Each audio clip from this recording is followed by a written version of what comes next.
Despite being a little bare in some areas, Mario Kart 8 was by far the best-selling game for the Wii U, so it makes sense that when given the chance to reach a broader audience, Nintendo opted to re-release it on the Switch under the new title Mario Kart 8 Deluxe. Despite just being a port, however, this game changed one thing that'll almost certainly have a drastic yet subtle effect on how it's played, and that's the ability to hold 2 items at once. I know it sounds a little silly to say that this is a huge deal, but it kind of is. Items are probably the most notable thing about Mario Kart. It's what makes it a fun game with friends rather than a serious game to be played in tournaments. To change how items are handled in this game alters a lot of how the game is played, especially for the player in first place. For context, however, we're going to look not only at Mario Kart 8, but its prequels. Side note, a lot of what I'm about to say was inspired and/or researched by my friend Lamhoot. He talks about it a lot in his 20-minute video on Mario Kart 8 on the Wii U. If you have the time, go ahead and watch that.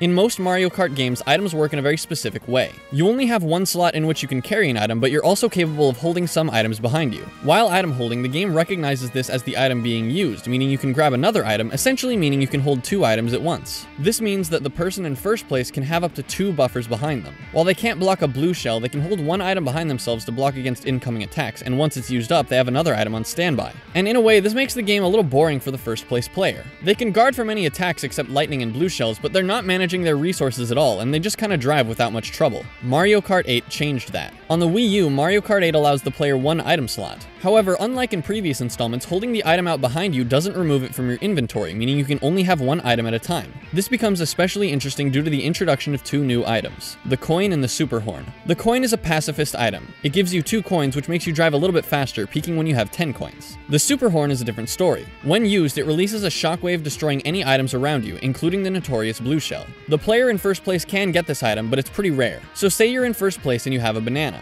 This might protect you from red shells, but you're still vulnerable to blue shells. You see an item box coming up, so it might be smart to drop the banana and grab a new item in hopes of getting the super horn. Let's say you do this, but instead you get a coin. Not only do you not have a super horn, you now don't even have a banana for protection. You're completely vulnerable to any items. If you could hold 2 items like in previous games, this wouldn't happen. Instead, the first place player has frequent decisions to make. Drop 1 item in hopes for a better one at the risk of getting a worse one, or keep this one at the risk of being vulnerable to blue shells. This makes the game marginally more interesting, at least in my opinion. When released on the Switch, Mario Kart 8 Deluxe gives the player an additional item slot. It still doesn't expend 1 slot to hold an item behind you, but now you have 2 items, and this kind of changes the mindset to the first place player back to how it was in the previous installments. Consider the same situation. You're holding a banana and you see an item box. You no longer have to drop the banana to get the new item. It can be a shame if you get the coin, but at least you still have the banana. Conversely, you could get a super horn out of this, which pretty much means ultimate protection. It doesn't help that items are almost impossible to lose in both the Wii U and Switch versions. Even getting hit by a blue shell will let you keep your items, so even if you have a 2 item buffer, as long as you're far enough ahead, the blue shell doesn't stop you for that long. I think that this drastically damages the potential behind the blue shell, so much so that honestly I don't think it's the most overpowered item in the game anymore.